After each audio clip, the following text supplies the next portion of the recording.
Hi, my name is Bronwyn Cox. I am going to write about or talk about having power and self-advocating for yourself. Kite rises against the wind, not with it. That is by Winston Churchill. Super great quote, interesting guy. If you like history, let's talk about it. All right, are you standing tall? I want to talk about self-advocacy. And self-advocacy is the ability to articulate one's needs and make informed decisions about the support necessary to meet those needs. I want to talk about creating your own success. No one else is going to do it for you, so it's important that you do it and you are confident enough to create a plan to self-advocate. Let's go. All right, are you saying no? Are you setting boundaries? I have been long a person that has been a yes man. I don't want to disappoint people. I want everyone to realize that it's okay to say no, and we should practice saying no and setting boundaries, setting healthy boundaries with people. Even if it's just like, don't give someone an immediate answer. Allow yourself time to give that person the right answer, whether it be yes, no, or getting them the right information. Sometimes when you agree to things too quickly, you realize you don't have all the information or don't have the resources to complete the task or give them an answer. Some other benefits, I think, for setting boundaries is that it promotes autonomy and it promotes self-respect, where other people are seeing you and then also respect you because you respect yourself. This forms healthy relationships. This can decrease stress, but we should all have, our standard and our boundaries and be aware of them and be vocal about them and let other people know within reason, A couple other things, it's prove self-care and capabilities. You set clear expectation for others and yourself.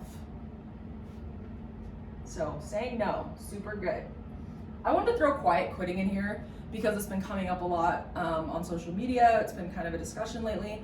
I don't think it exists. I think people that have good boundaries, they work within the allotted time. They don't allow themselves to be taken advantage of. Sure, there's an occasion where I work past 5 o'clock. Sometimes I'll work a weekend for a couple hours depending on what needs to be done, but it's not a consistent thing. And my employer knows that they are not going to work me out the allotted time that I signed up for and agreed to do.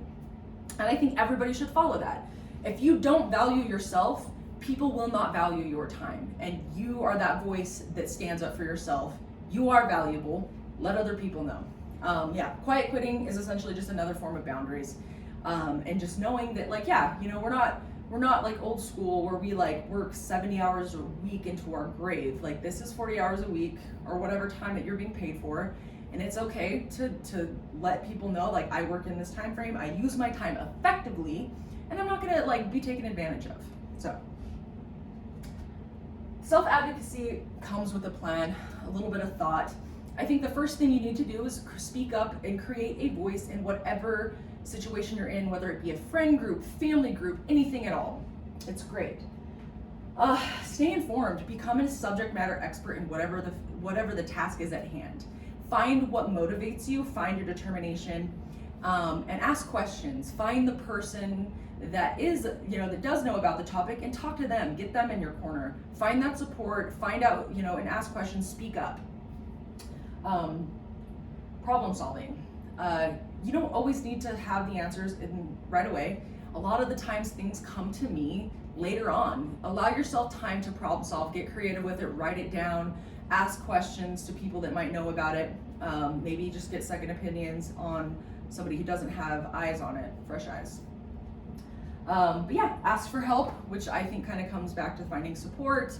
But don't be afraid to ask for help. I think sometimes people don't speak out because they have fear to sound stupid. You don't sound stupid. You sound like you care enough to ask these questions to get the task done. Speak up, ask questions, find support. Self-advocacy is all about creating a voice and becoming an expert in whatever you're doing. And I think you can do that to yourself, know what's important, and find those support anywhere you can. Anyway, you have power. You have the power to self-advocate. No one else is going to do it for you. Speak up. And and the first thing I think is, stand tall, be confident in your voice. You should be heard.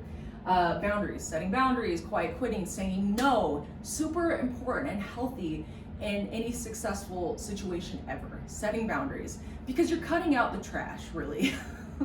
Allow people in that are good and supportive and know the answers, and like have a strong boundary to don't let the trash in. Know your worth. You have a voice. Your time is valuable. Don't let anyone else tell you it is not. Don't waste your time with people that are not supportive of you. Say no. Get comfortable saying it. Don't always be a yes man. And then the last thing is plan. I think the first thing is establishing yourself, speaking up, asking questions, finding people that are supportive of you and at that task, and create a plan, problem solve, get creative with it. There's lots of things you can do. One thing that I do as far as planning, and it's like a tough question that I don't have experience with, I ask people that would. And then I write it out. I think about it in different settings. Sometimes, while I'm going to bed, it will pop to you, it will come to you. Anyway, yeah, plan is very important to self-advocacy, and I hope everybody is standing tall and representing a voice for themselves. Thank you.